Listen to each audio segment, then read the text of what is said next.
Word on the street. FisMaz Show. What's the word on the street? Like, who got the beats that be killing the game? Who's up on the scale? Who playing who? What's the score on the sheet? Fiso the Prince got him taking the seat. Got the legends giving us the 411. Fiso Mens from the 031. No hate in sports and entertainment when we got it all and we the only ones. And after all that action, never have we dripping high fashion. Drippy on some rich municipal stylists and soak up with passion. If it's giving us less, then we never settle. Make sure you pull up and bring all your medals. Sit back and relax, let's go. It's FisMaz bringing you the FisMaz Show. It's the FisMaz Show. It's the FisMaz Show. It's the FisMaz Show. It's the FisMaz Show.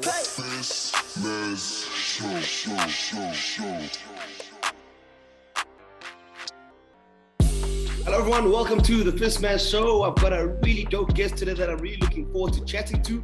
But of course, plenty happening. But we can't have a FisMaz Show interview and we don't have a cup of coffee in our hand. So I'm nice and organized, getting myself warm. It is cold in Johannesburg, but I hope all of you are nice and safe and warm and keeping it really in a good space. Because yeah, that's what we're all about. Good vibes, good energy, and good people, man. So yeah, my guest for today, JP Duminy. Yeah, I'll tell you what, I managed to track him down. He's a busy man. And of course, if you didn't know, of course, the new Boland coach. So exciting times for him. JP, welcome to the show. Yeah, looking forward to chatting with you. You looking nice and comfortable there in Cape Town. I heard it's virtually summer there in Cape Town. It's paradise.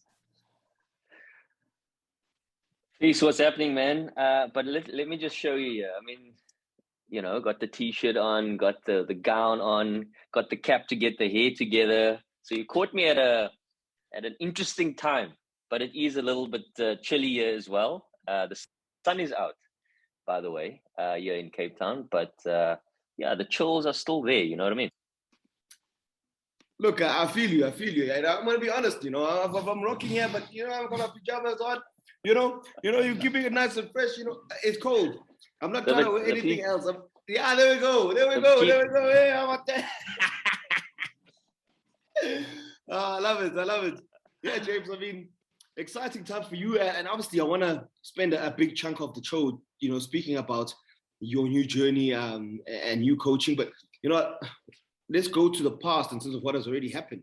I want to quickly touch on South Africa versus India before we get stuck into that, because a series that had a lot of talk with regards to positivity up front.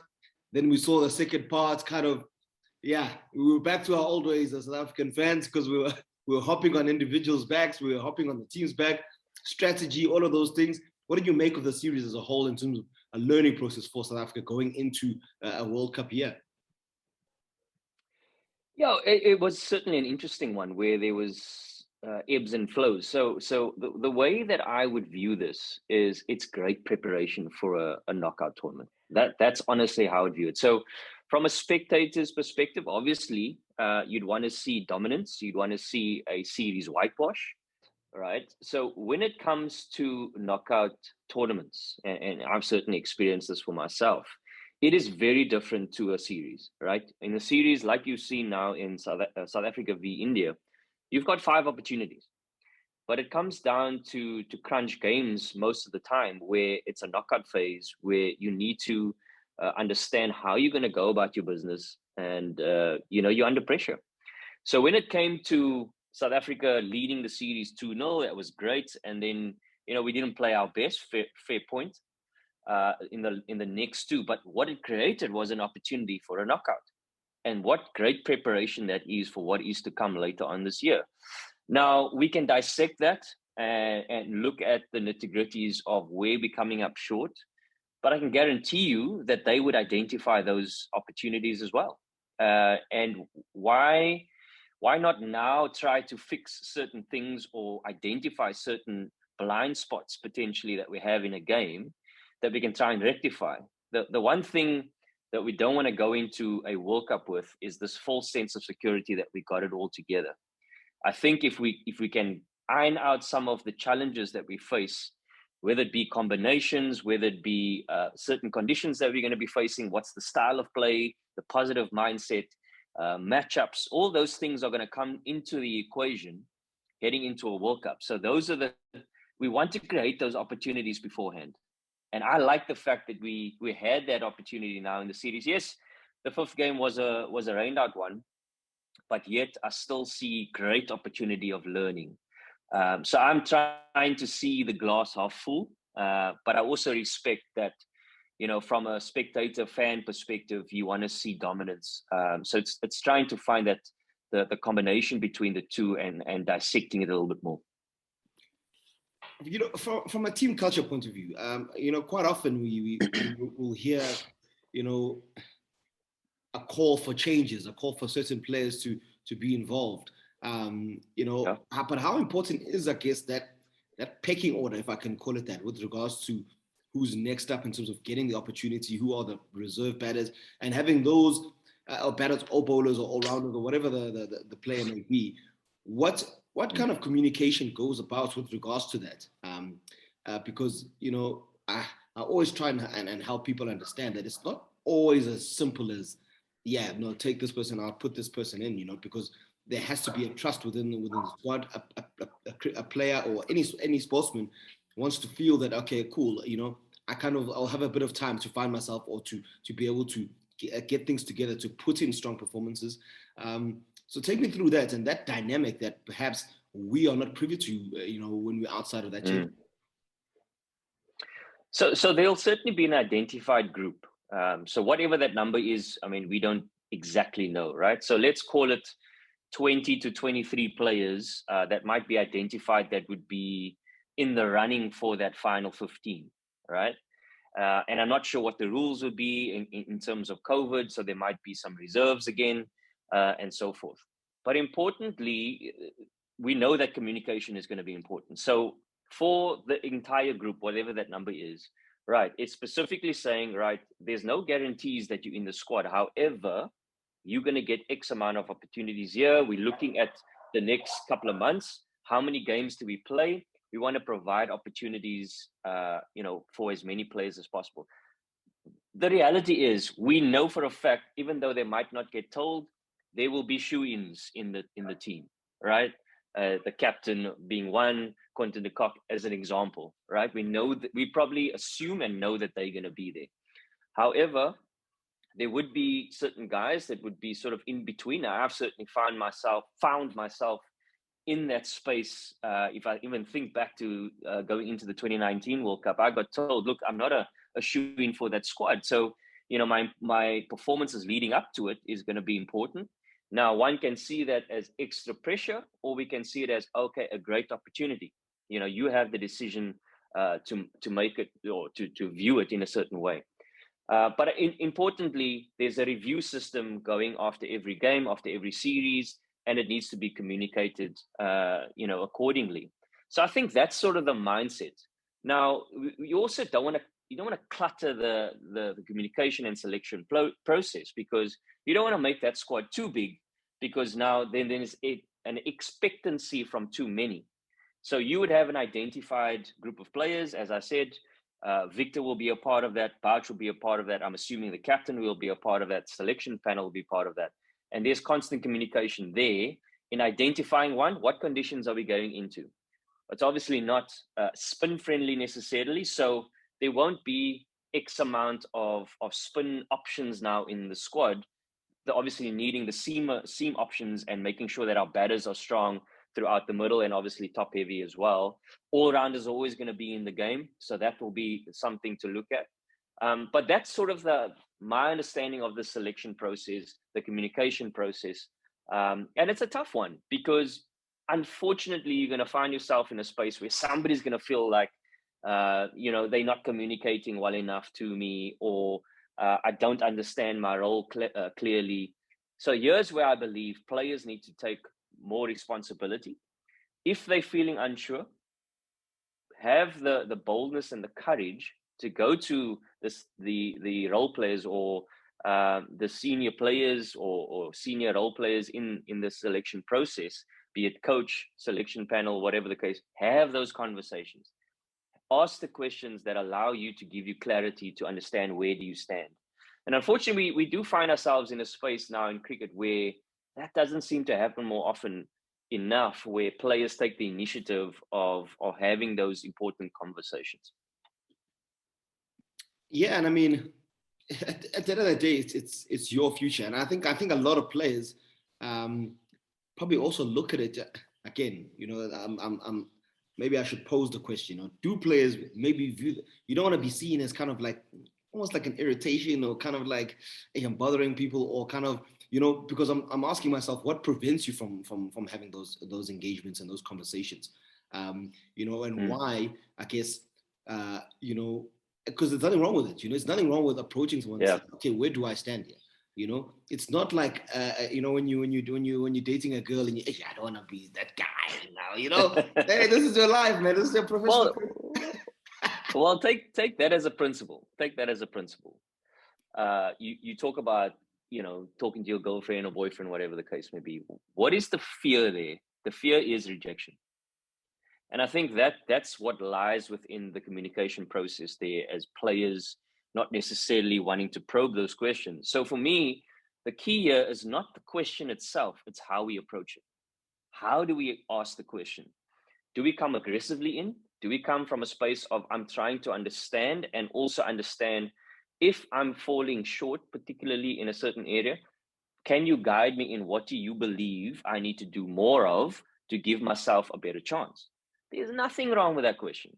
But now, often where we get it wrong is we can approach it in a way that comes across a little bit abrasive, and then there's defenses up maybe both sides, and then the communication process doesn't go according to plan. I think how we approach it is critical, but my encouragement is always ask the question. You'll never know until you ask the question. And that's something that I had to learn for myself, and I struggled with as well. And now that I'm stepping into this role of a coach, I certainly want to encourage that to my players, that my door is always open. And if you don't feel comfortable, use somebody in the environment that you can find out that information. And but importantly, have the conversation. Hey, rejection is tough, eh? Hey, rejection is tough. Yeah, it's tough. It's tough in that rejection. That's why you're still single, eh? You didn't have to go there. Yo, you didn't have to take it there. No, James, I mean, I think we could have such an interesting conversation around all of that. But I think, more importantly today, I wanted to obviously speak to you about, the next step in your career. I mean, yeah, fantastic playing career. And now a head coach.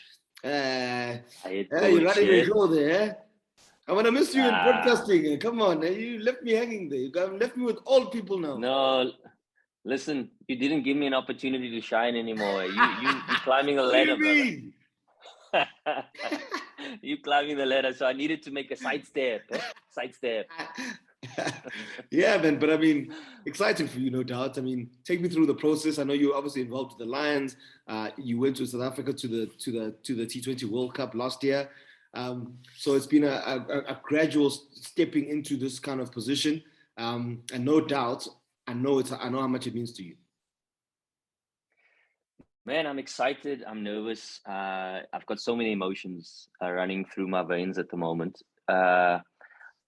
I think first and foremost, I've got to say, I'm so grateful for the opportunity that the Lions gave me last season.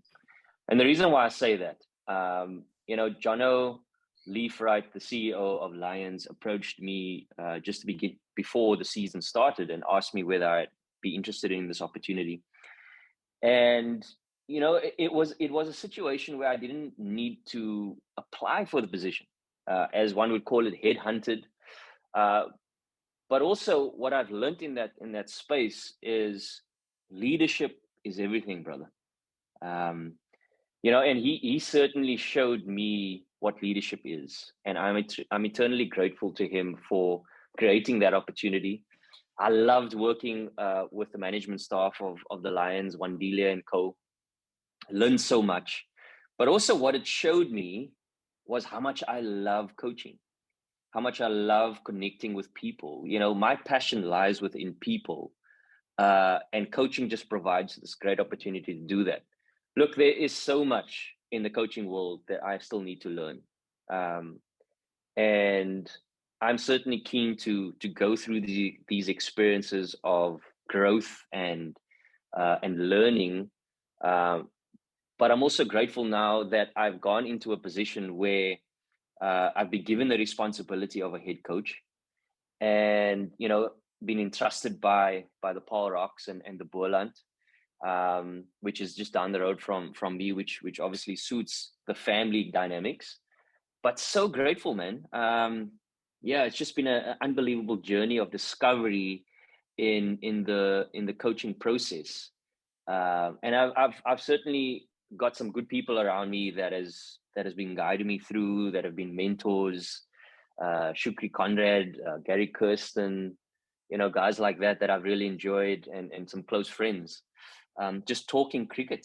And again, like I said, it's a journey of discovery. So I'm grateful to James Fortain, showing their faith in me, and obviously the players now who I'm going to be engaging with. But what a journey, man. And hopefully, you guys as broadcasters now will go easy on me. It was easier being on the other side, just talking smack about everybody, but now I'm gonna have to take it. But look, yeah, certainly excited for the journey. Look, I mean, talking smack, I think I don't know. Knives are out. We're gonna take you down. Knives are out, brother. Yeah. But I mean, the one thing that I always learned from you, in broadcasting is, you always had a positive outlook on a lot of things. The moment, I think sometimes, especially in broadcasting, we can get quite emotional with regards to, performances, and sometimes it comes out on air and things like that.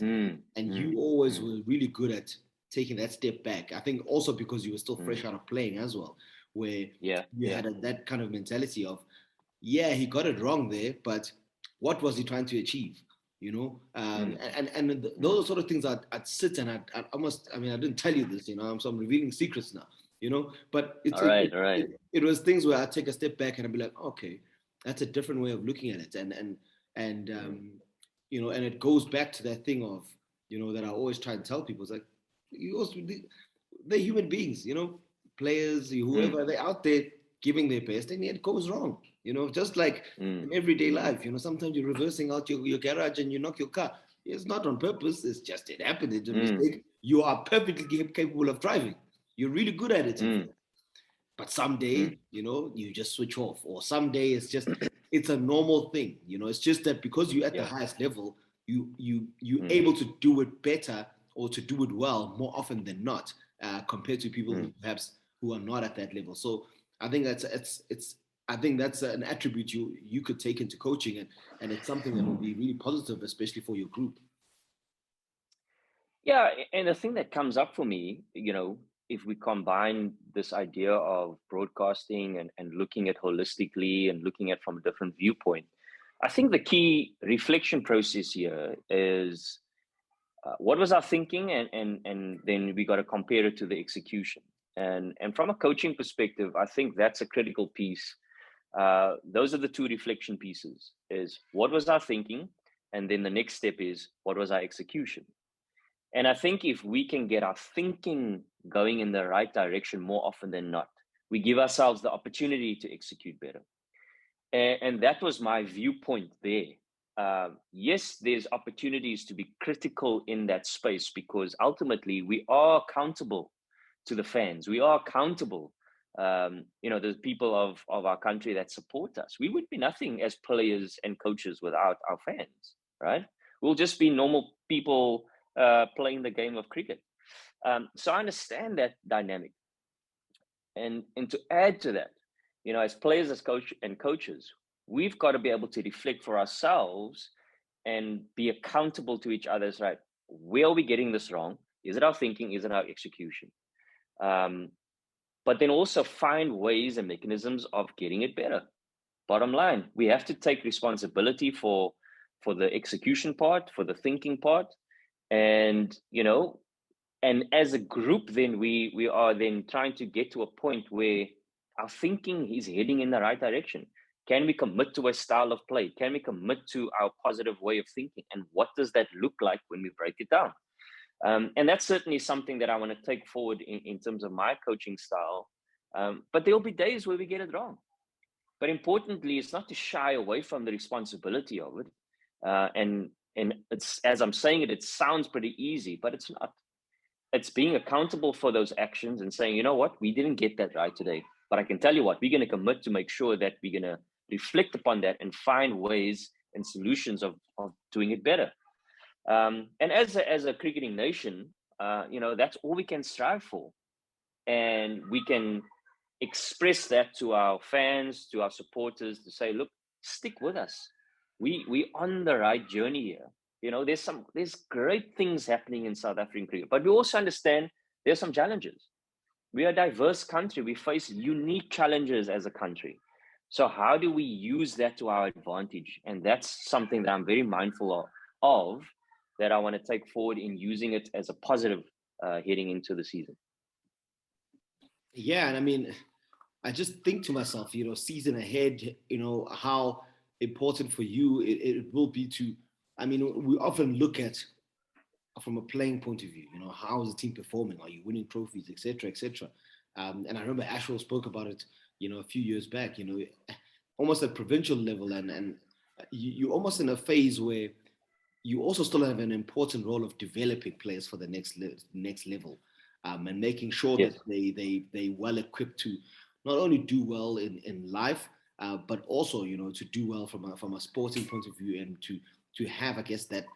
I mean, it's you're not essentially developing a human being entirely, but you are setting them up while also trying to get those positive results as well. It's perspective, isn't it? All right. So as a coach, if the only reflection piece for yourself is what's in the trophy cabinet, I think we're missing the mark. And as Ashwell mentioned, there's opportunities to influence. There's opportunities to influence people in their holistic life. I've been thinking long and hard about what is my coaching philosophy, and I came up with this that speaks truly to my heart. Is I help players discover their true potential in all walks of life. So that can sound like words, that can sound cliched, but it's truly what I believe. It's not only about my influence in their lives, about a performance out on the field, because that's just a part of them. But if I have an opportunity to influence them in a way that helps them make better decisions in their life, outside of the game, I mean, I think there's merit in that. But it's a two-way thing. I think in this process of coaching, there's an opportunity for you to discover who you really are as well, because you are responsible for a group of people. You're responsible for their well-being, and conversely to that, their behaviors has an impact on you as a person itself. So there's great opportunities of learning just in general life as a coach, and that hopefully is going to be a continuous mindset and outlook that I would have, particularly under pressure, because that's when it's going to be tested. What's in the reserves there, or under the belly, under the bonnet, when you're under pressure? How do I respond? What are my behaviors? What is my body language within the group? If we go into the season and we lose the first 4 games, what's going to happen then? Am I going to lash out because I'm emotional, because it looks like a reflection on me as a person and as a coach? Or am I looking at it from the lens of, well, this is an opportunity for them to grow. We're under pressure now. This is our true identity of what we've worked on as a culture. Who are we as people? How do we respond to adversity? As I mentioned, we're a diverse country facing various and vast challenges, and we respond well. We're a resilient country. So when we play in the game as well, what does that resilient nature look like? And that's something that's important to me. Yeah, and no doubt, when you have that clear kind of philosophy and you have that clear kind of belief system, even when things don't go well, you're able to still look at yourself in the mirror and say, but I did what I wanted to do, in terms of, the processes, in terms of following my plan. Because the last thing you want to do is to go down and you just have that nagging feeling that, man, this is not what I wanted to do. From a processes point of view, from a management point of view, from a player relation point of view, from a training point of view, whatever sort of blueprint you have, I think it always hurts a little bit more if we if we lose out, or if we don't quite achieve the goals we wanted, and we just and we can't recognize ourselves in what we've actually done. You know what I mean? Yeah, and that's so true, and that speaks into the identity of the team, identity as individual people and players. Can you stay true to yourself? Now, that does not mean that you are closed off to opportunities to learn and to listen. I think it's important to find the balance between the two of growth, but also true to your heart. And you'll know that within yourself. You'll know that whether you are kind of veering off this identity line of, no, man, I'm trying to be like somebody else here. This is not who I am. JP Duminy, you're trying to be like a Gary Kirsten. That's not who you are. It's a mentor to you, and he's a great role model. But find the true nuts and bolts of who you are, using the knowledge and wisdom that you've got around you, but then identifying with who's JP Duminy as the coach and sticking to that. I think it's going to be important. Yeah, exciting. Really looking forward to your journey. And I mean, we know how much talent there is, raw talent there is in the Cape and in the Boland area. No doubt you'll be keeping a close eye on that, but also important to blend that in with players that are able to really produce on the park, big players. So yeah, no doubt a challenge that you're looking forward to, because we saw the team having their ups and downs, but we're still able to bring a trophy home, and no doubt as a I don't want to call it a young team in terms of, obviously, from an age point of view. I'm speaking more of, we've seen, Western Province before as the Cobras. Boland didn't have its own franchise as such. And I think it's going to be important that, you keep building that culture, that winning culture, a culture that people of that area who are so passionate about the game can identify with. And more importantly, love coming down to the stadium and watching the boys play. Well, that's certainly one of our primary goals this year, is to connect with the people. I want to see this team really invest into the communities. I want to see, this group of players really identify with the people of the region, understand what it means to represent something more than yourself. And there's a part of me that believes that as a country we've possibly lost that vision of identifying with what does it truly mean to be a Protea? What does it truly mean to be a player that represents Paarl Rocks? And that speaks into identity. That speaks into identifying with something bigger than yourself. And that's certainly something that I want to invest into. Community speaks volumes to who I am. And sport has, the great words of Nelson Mandela, sport has the power to change lives. It has the power to unite us as a region and as a nation. Now, it doesn't only mean by a positive performance that's going to unite people. Yes, that's one element. But we are human beings first. And if we can identify with people on the ground, if we can truly invest into building relationships with the community, understand the hardships, understand the struggles that they are facing, and understand as a team, we have this responsibility and opportunity to represent them in that moment. And we can identify with that greater cause. I believe that is going to spur something greater in us to push harder through those persevering moments, to those moments that are really, we have our backs up against the wall, because we understand that, hey, we represent those that are really struggling. We represent those that are well off. It has a greater calling to your name when you put on that cap and that Paarl Rocks shirt. It's not just about your performance on the field. You represent so much more.